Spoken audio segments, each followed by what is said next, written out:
Yo, shout out to everybody on YouTube for all of the support, man. We love that shit.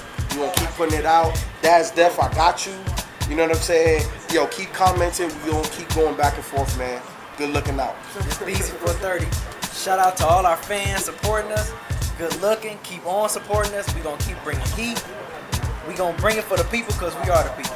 Yeah, I appreciate everybody checking out the show, man. A lot of many great things to come. Many great new content coming. Many great new shows coming. So stay tuned, man. We here.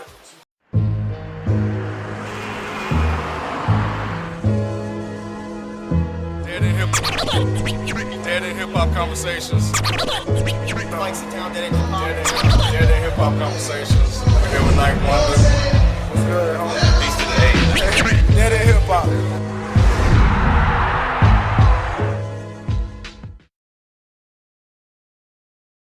Today on Dead End Hip Hop, be straight from the D, bring you the latest on the hip hop minute, and of course the infamous Dead End Hip Hop conversation.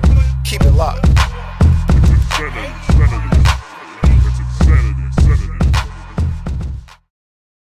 Hip Hop Minute.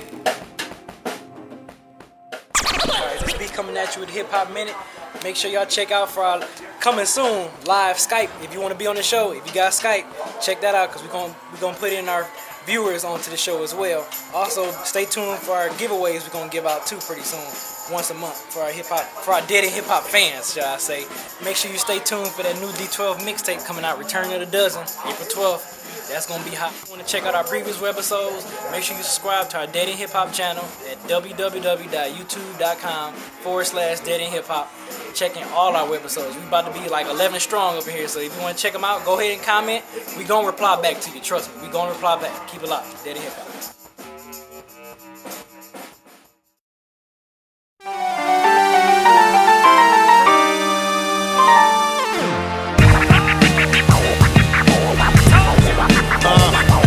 Ryan's a homicidal misfit. I write the solution to biophysics on the side of a cliff and some hieroglyphics. This my mission to having violence. This is a new shady aftermath, though. Man, But is it? Really? I mean, I think the only thing new is the fact that M is now sober. Bullshit. He's sober, and he done signed a couple of new people. That's really the only difference. It's like, is his business marketing, like, is that any different than it was before? Yeah, I think he's focusing more on his label now that he's like I hope so. back in the game and But smashing. you know what? I think Eminem is at a point in his career and he doesn't have to keep putting out work. And I think he's at a point, where he's almost like a Jay. Like, he got the respect, he got the money, he got the clout, he has the label. You know what I'm saying? He has Dre backing him. I think he has everything that you need to be like. Now he could just focus on being the mogul. You know what I'm saying? Like, but we're talking about right now, though. It's like that's what I'm saying right now. Even back then, he had the same. Actually, he had more respect. He had the same clout. He had all that back then. But none of those artists came out. So it was like, what the hell was going on back then? Because I think he was still kind of focusing on his own work, though. But I honestly think he was just still focusing on his own shit. But I think now, okay, he put out Recovery. He let the world know, okay, I'm sober, like you said, right? So I think now it's like he put out a quality album. Do we really need to hear M albums anymore? Yes. You think so? Yes. I think we need to hear M albums. Yes. Because he a beast. But do you think that his content? content? Well, hold on. J album. Okay, like you know what I'm saying? you agree? You agree with me? Like T.I. really can't rap about the same things he rapped about, right? Yeah. That made him him. Do you honestly think Eminem can still rap about those same things? Yep. Like his mom. I only hear about his mom. But he could rap about being crazy, about killing. I mean, all the other crazy shit he did before. I can hear that. But I don't want to hear him talking about holding hands and being positive and skipping on the. No, I'm not saying that. I don't think that'll ever be crazy on Eminem. Recovery though. Some of the tracks, Stick my dick in the circle, but I ain't fucking around. Come on now. I mean, but it was like everything was a punchline. It was like he was trying so hard. He's been doing that. But his punchlines were good back in the day. But that's what I'm saying. Do you think that he still has that? Yes. In the album, the whole album, I don't know, man. He's in a different. I think every artist goes through a transition because that shit that he was rapping about that made him is no longer in his life.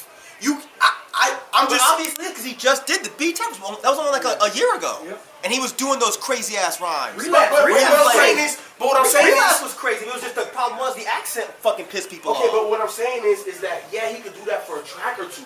But to give you a whole album like that? I don't need a whole album like that. But But you saying you want an Eminem album? Exactly. And to me, Recovery was Eminem trying to prove that I can make singles. And I don't need that. Rihanna was a prime example. That was some bullshit. That song sucks. I ain't like that. That song sucks. Not Afraid sucks. I ain't like that Rihanna. It was like, I don't hear that shit. Which I'm glad you said that, because now we're talking about Slaughterhouse, we're talking about Yelawolf, we're talking about Slaughterhouse. We're very familiar with their work and how they are as artists. So now that they are with Eminem and Eminem can make and craft pop singles, does that help Slaughterhouse? No. As spitters? No. Because there's only one of two things are going to happen. Either they're going to listen to Eminem and they're going to be like, okay, we need to tone this down a little bit and start making singles. Start adding some fucking R&B chicks on the tracks or do whatever we got to do. Or M's going to try and change the game. Look at here. Eminem. Why you like an old grandpa? Eminem. Look at it, boy. Yo, but real talk though. Slaughterhouse went commercial when they signed with Shady. Anything Shady touches goes gold. D12? Are you serious? Multi-platinum, purple bill. No. It was a decent D12 album. is a bad example. D12 only got hot because M was in the group. Okay. Where are they now? Ain't nobody looking for a D12 album. I'm looking for that mixtape. I'm looking for that mixtape now. That's not the point. They got a new mixtape coming out. But you know why you're looking for them? Because you like rhymers, and they're spitters, except for Bizarre. They're rhymers. It's like the audience, the public is not looking for a D12 album. You mean the general public? The general public is not looking for a D12 album. So what you're saying is you don't think that Slaughterhouse could appeal to the general public? Only if they start doing pop singles. So I don't think they can do. So you don't think that having Eminem featured on a track? So you don't think having Eminem featured on the track isn't gonna make it okay? Like on the radio and stuff? Come on. Whoa. It depends on the track. Come on, man. It depends on the track. Because you will not hear 2.0 Boys in the fucking radio. Okay, but what I'm saying is that if it's a single that they're working on a single with Eminem, it's gonna blow the fuck up. That's what I said. Take Forever then. Take the track that Jake had Forever. And put Slaughterhouse on that record. I'm sorry, what record? Take Drake's Forever, right? And put Slaughterhouse on. I'm sorry, but put Slaughterhouse on that record. Yeah, it's gonna get radio. Could that be a record that would get played? Eminem's on it. I don't think anybody would care as much. So people care because it was Eminem, because it was Lil Wayne, and because it was Drake. Yes, they care because it was 4 humongous names. They're not gonna be like, oh my God, it's Eminem and Royce, the 2-3, and Yellow Dog. Who are these people? I don't know these guys. Eminem murdered that song though. But you know what? He put that spit in the atmosphere on that song. You know, we had this discussion at work, and Forever was the best and the worst thing to happen to Eminem. Because Forever was when Eminem started doing that fucking flow that he does now. That triplet flow that he does, where he does not spit anything clever. He's just concentrating on the flow. He's not even concentrating on lyrics anymore. It's like anytime you hear him now, it's like the lyrics aren't even there. The lyrics in that delivery was on crazy. Forever. Yeah. But think about anything after crazy. that, where he was doing the same 3 flow a.m. for every song. 3 a.m. on He Relapse. wasn't doing that flow. That track was after. Goodness. That was after Relapse. I'm with you, B. 3 a.m. was crazy. No, 3 a.m. was great. Oh my God. But that was before that. That was before that track. It was? Yeah. That was It was. You Relapse right. came out before. It was like Forever was when he came back. It was like, look, everybody, I can rhyme again. Yeah. That's what I'm saying. It's the transition for Eminem. I think out of every artist, every big hip hop artist we've seen, that transition for Eminem is going to be the hardest out of any big name star, because how he came into the game killing. Yes, we all knew he was lyrical. You know what I'm saying? But the content that he was saying, like you said, was crazy shit. Like, holy fuck, he's rhyming, he's flowing, and Eminem's flow is very unique. He flows on his own flow. That's the whole point. It's like he wasn't doing that flow back then. He didn't do that flow until after Forever. He was not doing that triplet flow until after Forever. But so it's like I'm now cranking up to make a straight jacket bent. But the lyrics, the transition for him lyrically is going to be hard. I think it is. I think it is. Because Eminem is a very unique rapper. Eminem is the type of dude that can morph into anything. He can stick with any track. But that's the whole thing. It's like, I gotta disagree. Really? I have to disagree because like you said, when you listen to Eminem, you go for that crazy shit. That's what you want to hear. I know. I go for lyrics. And whether it's the crazy shit, or he's talking about his mom, or he's talking about his toe hurting. I want crazy shit.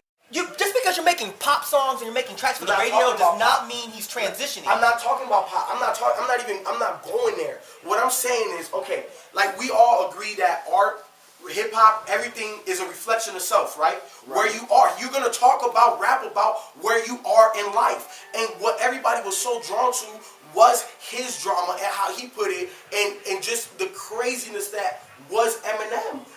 Where is M gonna get that spark from? Where's that motivation? Where's that? Because he can't go back to that. This nigga's rich as shit. He got all that. You know what? What the fuck is he gonna rap about? I think he might get it just by signing Slaughterhouse. Just by them, like you said, by them being spitters. I hope so. By them being spitters, I hope so him gonna be like, oh, I got Royce back on. I got Royce on the track. You know what I'm saying? Yes, he's lyrical, and I'm not saying that he's not. All I'm saying is the fact that, yo, what's that next thing for you?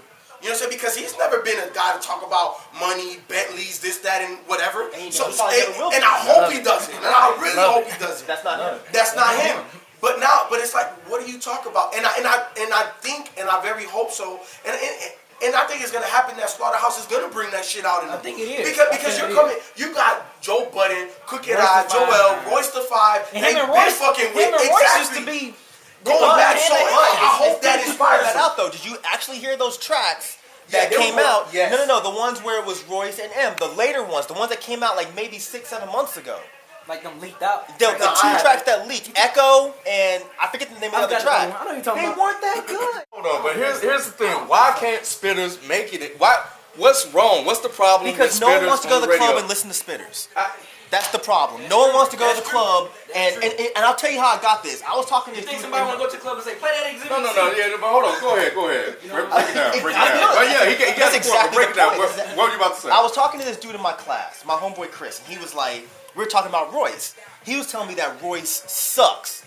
To me, that's like saying that like. Why did he say Royce sucks? Because we were just talking about hip hop, and he was like, man, Royce. He's like, man, I don't like no damn Royce. He was like, man, ain't nobody checking for no Royce the 5'9" album. I'm like, are you crazy? Why do you think Royce sucks? He said because when he goes to the club, he does not want to hear that kind of rap. He does not want to have to listen to lyrics. He wants to hear something very simple. But I think that's a lot of people. That's a lot of people. I'm just understanding that's just him. That's why he thought that. That's that type of audience. Wow, that's crazy. It's like they want to go to the club and they just want to hear something that's very simplistic. They want to hear the same 3 or 4 words that they can memorize and they can jump up and down during the chorus. That's what he said on They don't want to hear lyrics. So I think they're not. Slaughterhouse is never going to get played at the Velvet Room. At least down here. You know, but that's not a problem though, because it's not like Raekwon, it's not like Pharoah Monch, it's not like probably even Jay Electronica shit is gonna get played in there. So the thing is that you have to maintain your lane. You know what I'm saying? You could try to do that, but then you're kind of selling out. If M can craft and make records that are for the radio, why can't he do the same thing for Slaughterhouse? Why can't he do the same thing for Yelawolf? M is a different story because M is a very unique situation. So what were you saying though? Because I'm saying they want to be with Shady because they want to go to a certain level. They want to go mainstream. They're tired of running around in the damn dungeons, man. Yeah. They're tired of kicking it with Batman. They want to go with Superman. Why in the hell? You think this album Superman ain't got no money, nigga? Superman broke it in Batman. What the fuck you talking about? What the fuck? They want to go with Iron Man and shit. Fuck like the dogs. No. What I'm saying is Batman is dark. Batman is dark.